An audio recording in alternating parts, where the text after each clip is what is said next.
Well, welcome back. Today I'm out here at my brother Mark's, and he just recently purchased a Polaris General 1000 XP, and I have to do some modifications to it because we're going to be putting hand controls in it. I've been out here and I've done a video before with Mark, and yes, he is in a wheelchair, and they do make hand controls for these things. They are I don't want to say a general because it's a Polaris General, but they are just a generalized hand control that you can adapt to fit in just about any automotive vehicle or side by side. And what we're going to be doing is altering some of the brackets, changing up some of the way that this kit is used. I've got to cut this main bar down, and I'll go through all that when we do it. But need to get that mounted so we can mount up the main hand control bracket. And then you've got the lever here that he uses for giving it brake or pulling back to give it gas. So it's truly, totally hand controlled and done off of ball joint pivots and things like that. So, Mark, what year is this General? This one's a 23, so it is a brand new unit. Brand new, all right. And so you just picked it up I think about 2 or 3 weeks ago, and you've been chomping at the bit to get it over to the house so we can get this thing taken care of. But pretty nice unit. It's very, very similar to the one I've got that you've seen in some of my videos. And so I'm familiar with the vehicle. I'm not familiar with doing hand controls, but I've got a pretty good idea of how we're going to mount this thing. And it'll get mounted in off the side of the seat here. So that hand control is right here next to the console on the driver's side, of course. But we're going to go ahead and get this thing fabricated and make it so he can get out and play around and use it out in the woods. And you guys might have seen a video. If you haven't, go check back on some fabrication stuff we did on his little buggy here. And we'll see if we can't get this thing all taken care of so Mark can get in here and still enjoy some life. Enjoy life in it, I should say, not enjoy some life. But you actually, Mark, when you get into this, because it's quite a bit higher, you have to do something as far as getting up on to transfer. Right. So it is an interesting process when you buy a unit like this to have to buy it without ever having an opportunity to drive it. Okay. You have to have a lot of faith that it's going to work, and you have to have, obviously, the time and interest in finding a way to fabricate it to make it work for your needs. But to your point, I would need to elevate about 12 to 13 inches off of the base level with the wheelchair so that I can transfer directly into the seat. Okay. Now, I do something similar to that with my Bobcat. Yeah, I was going to run over there and show him that, but will you be able to use the same platform that you used for the Gator that's up in the garage? I believe so. I measured everything I need. The elevation is 6-inch difference between the Gator and this one. Okay. I've got enough play within my riser and that platform to do that. All right, and I'll show you what he's talking about, a platform. And what he does is when he parks this in the garage, he pulls this up next to a wooden platform that he's had made. So that gets him in the chair up higher. So when he slides into the machine, he can't, or it's not a lift or lifting himself up into it. It's more of a side cross transfer. So I'll show you over here, and he's got a Bobcat 560. What is this thing called? A toolcat. I don't know why I completely forgot, but you can see what he's got here is a ramp that goes up to a platform, and that's where he comes up with his wheelchair, and then he literally just slides himself off into that. Now, Mark, that looks pretty high from where you sit to get up into that. Press the up button right there in the orange piece right beside you. Okay, so here's something pretty darn cool. He's got a little, and this looks like a motorcycle lift. So he's taken a motorcycle lift, put a ramp platform on it, and I'm assuming that as this lift goes up, that platform goes up. So, all right, so let's go ahead and lift this thing up. So now, let me hop off of here and show you so you can see what this has done. He can now lift himself to whatever height he needs to get up into that. So this is one way around all the BS ADA crap that is millions of dollars and very, very expensive to try and purchase. And I'm going to assume that this motorcycle lift was probably anywhere from $1,000 to $2,000 versus something that would be ADA compliant of $10,000 to $20,000. So go ahead and lower this back down. And that's how he does this one. I'm not sure you don't have a second lift like this. You've just got a wooden platform up in the... Now that is also a lift. So it is a material handling lift. Okay. It's fabricated using a material handling lift. Put a wood platform over top of the metal material. It's a scissor style lift. And that's how it elevates.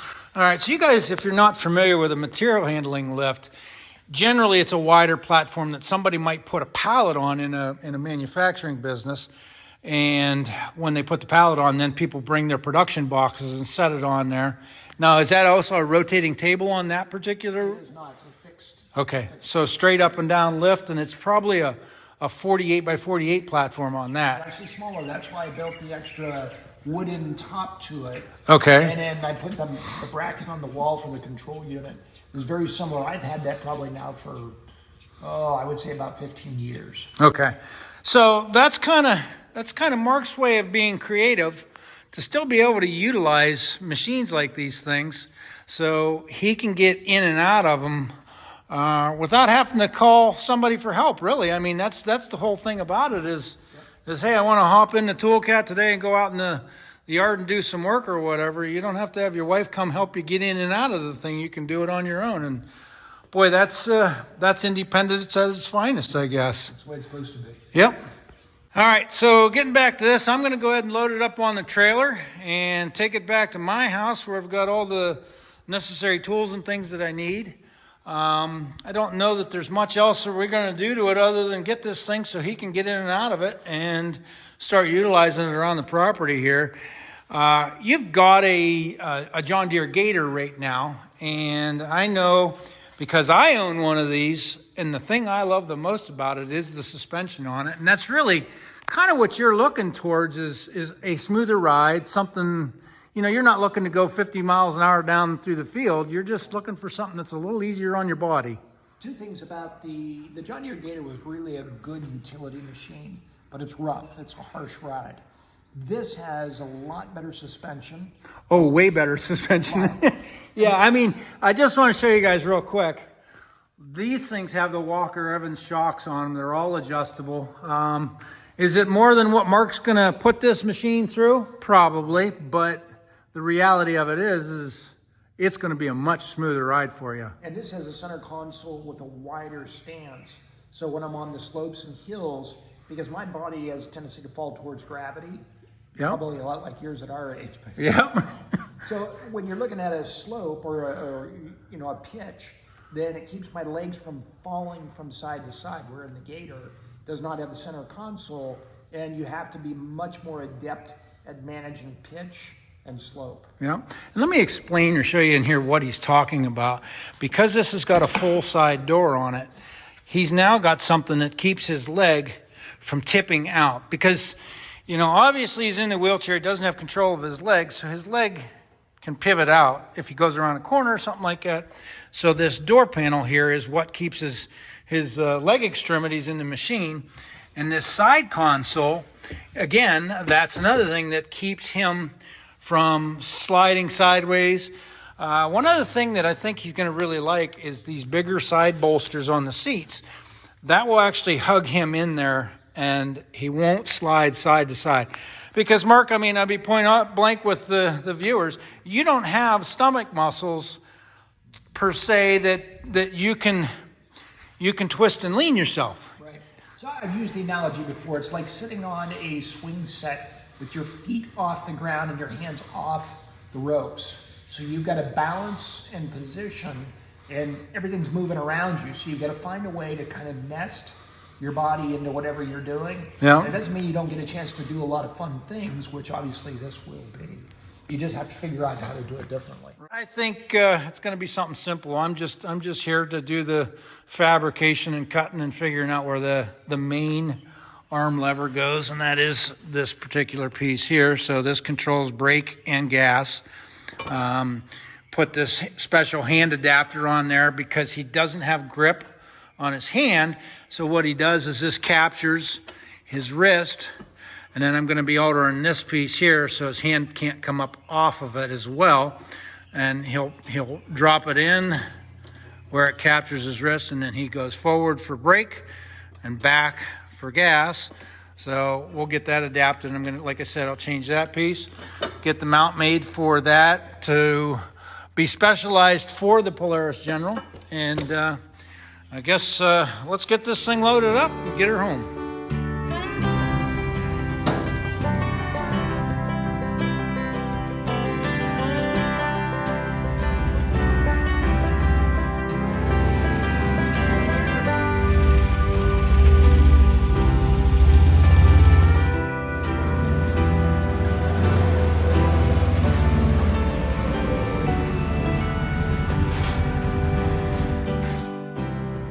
All right, I'm back at the house here, and I've got everything unboxed from the kit that he bought with this, and it is Vigel Automotive, and there is the website if you're interested in looking for one of these for anybody that you know that might need or could use hand controls. This is, I believe, the second or third one of these that he's put in different vehicles. He seems to like this particular model. So we're gonna go ahead and see if we can't figure out where. I've got it over here on the other side of the garage because this is the only place I really have room for it. To see if we can't get something figured out with this. And first thing I gotta do is take the seat out. Little release latch back here. Lift it up. Seat's out. And that's what we gotta work with. And right in that area there is where I have to put that special bracket to mount down to the frame rail and get that bolted in. And from there, should be relatively simple. But the biggest issue or concern is once it's bolted down, what the adjustability is to keep that hand lever from hitting the front dash, from jamming your elbow back when you need to give it gas, and so on. So it's a trial and error. There's no instructions that say this is exactly where it needs to go. So that's why it's here, so we can mess around with it and try and make it work. All right, I'm gonna have you guys hop in here with me. This is the brake pedal linkage, and it just basically sandwiches around the bar here for the brake pedal. It's got two set screws on the back side of it, which once you get it sandwiched around there, then you tighten down the two set screws. Goes over like that. Bolt goes in on each side, and then I can adjust this in or out for the ball joint linkage there that comes back up towards us here for the hand controller. Well, I honestly don't know exactly where that should be, but it's got two set screws on the back of it like I showed you, and I've got it locked in on the pedal there, so this can never counter rotate forward because the bolt on the back side of the brake lever arm and the bolt on the bottom side is underneath that lever in the motion that you're always pushing. So when you hit the brake, you're always pushing this way on that.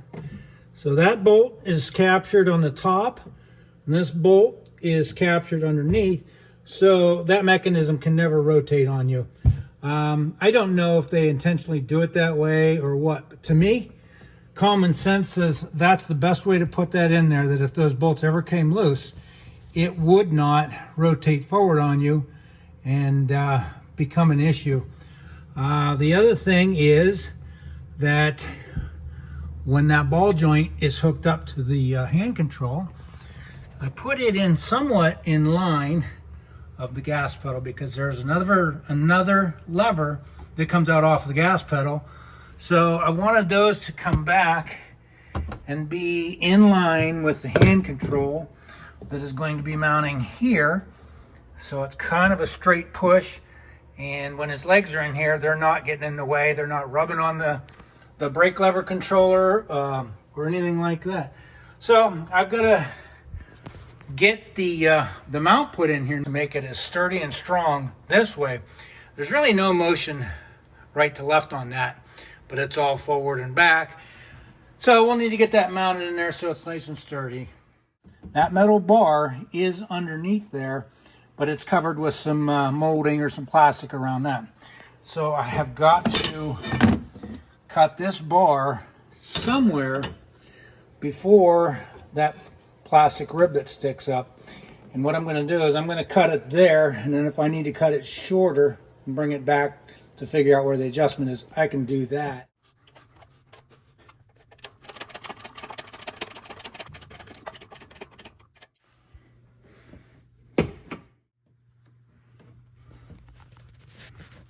All right, I got the bottom bracket bent up. You can see that it goes up and over. And then this bracket here, I cut it down a little bit to give me some extra room, but I need to cut it off right at the edge of that bracket there. So I'm gonna go ahead and mark that up. I've got the lever on, got it hooked up to the brake. You can see here that when you push up here,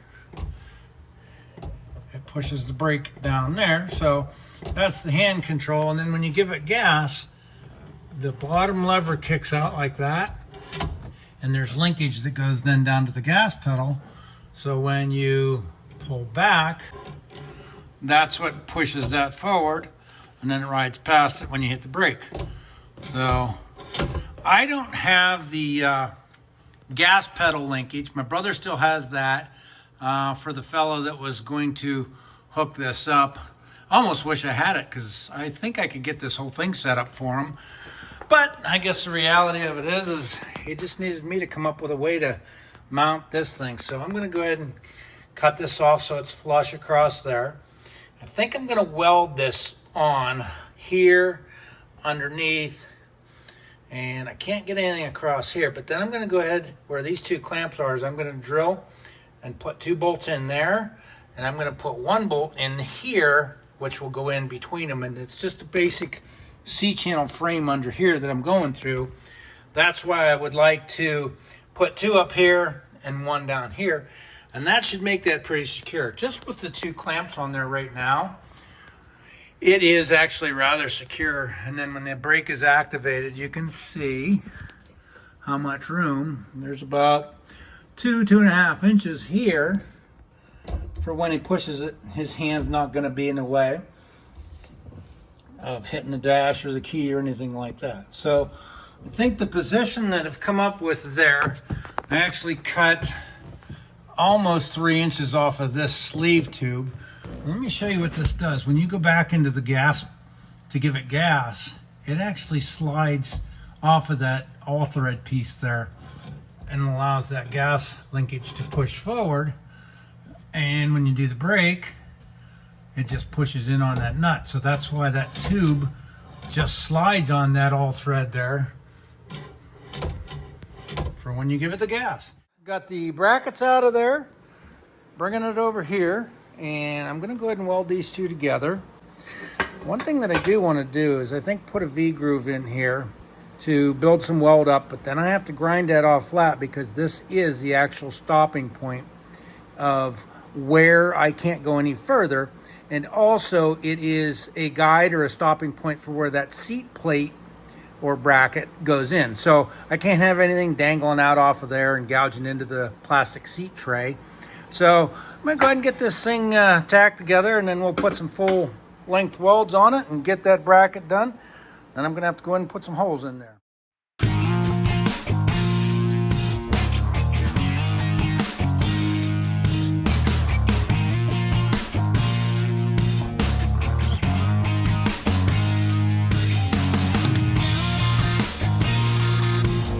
All right, I wanted to show you real quick that I ground that out because you don't want to do a butt weld on there and then grind it flat because you won't have any weld left. You'll get very minimal penetration on that. So I grind a slot through there so I get decent weld penetration down in there, and then I can go ahead and grind that flat across the top, knowing that I'll have at least an 1/8 inch depth of weld in that pocket, and I've got everything else welded up. This is just for reassurance that it never comes apart on them. So let me go ahead and finish that off. There, now I've got a nice little bead of weld across there that I will go ahead and just grind completely off. I know it sounds counterproductive, but put weld on, grind it off to create that flat surface I need on that particular side, but at least now I've got a good weld down in between the two pieces. And there you go. All ground down, nice and flat across there. It won't interfere with anything, and I know that there's good weld penetration down in there because I ground a groove in it. Got the rest of the welds done. I'm going to go ahead and throw this in the sandblaster to clean it up. And then I got to go ahead and figure out the hole locations for mounting this into the buggy, and we are just about there then. All right, I've got the holes drilled in this piece now.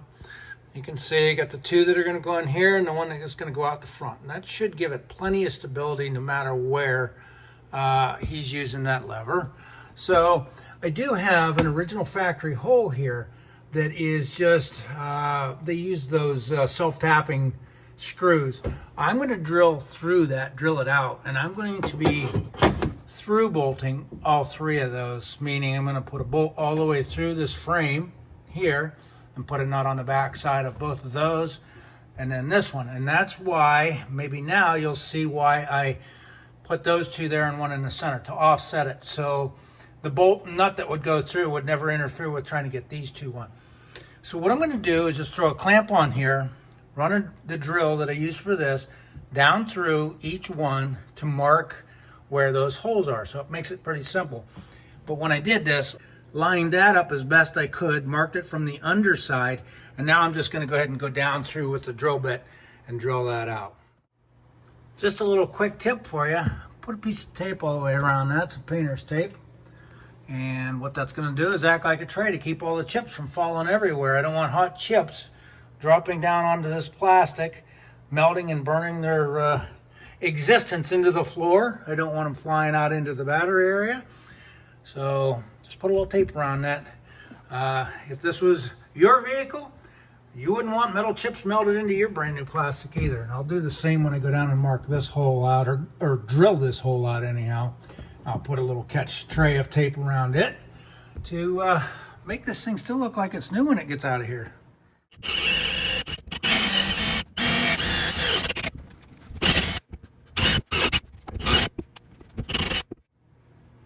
Oh, and there you go.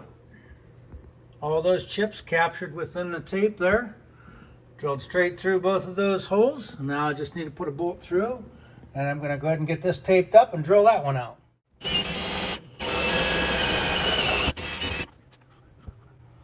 Just a tip. Use some painter's tape. Helps clean up. There's nothing now that I got to clean up as far as metal chips on plastic that melted into it.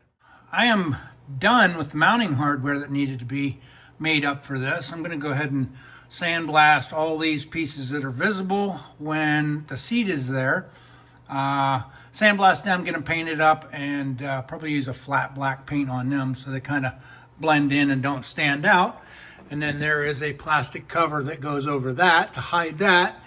And then the only thing left I got to do is alter the handle of this thing that he uses when he puts his hand into it. He doesn't like this setup. He'd rather have something down below. But I'll get that altered up and show you what I do there. And the brake lever mechanism rod can go in there. And I guess my part of it will be done. All right, I've moved to the throttle and brake control lever handle. And what I do for this is 2 inches here. So I cut one of the aluminum rod down, drill and tap it.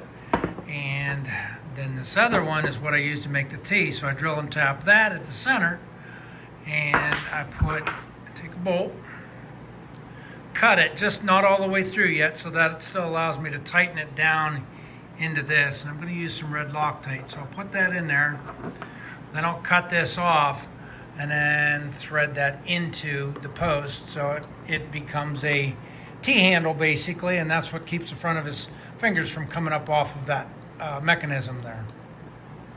So let me go ahead and get some red Loctite in that, and we'll get it bolted on.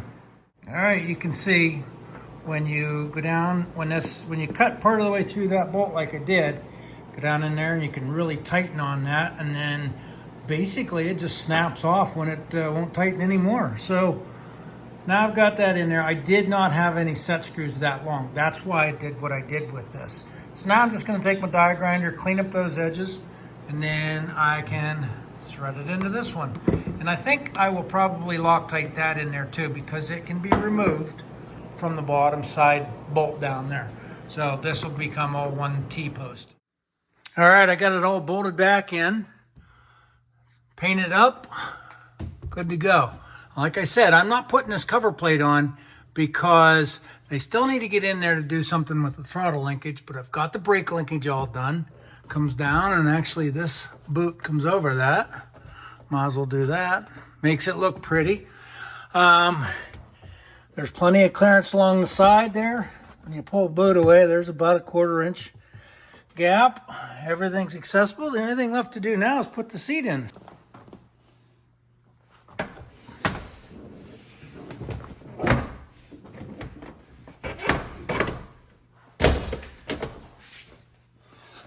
Well, there's a plus. Nothing got in the way and nothing hit. Nothing needs to be reworked. Let me get the phone around here and show you what I got there. So there, you can see why I had to stop on the width of that bracket so it wouldn't hit that seat pan. And everything else is cleared out of the way. So all good to go, ready to take it back to my brother Mark so he can get the other fella to put the throttle linkage in. Like I said, if I'd had it here, I think I could have figured out how to get it in, but I don't. So we're going to take it back to him and let him figure it out. We're back out at Mark's here a couple of days later and got it all completed. Got the mount in and just kind of going to show Mark what it looks like here and what he thinks of it. I'll go ahead and pop that seat out so he can take a look at it. Unfortunately, he still can't get in this and take it for a ride until that gas pedal control lever gets put in there.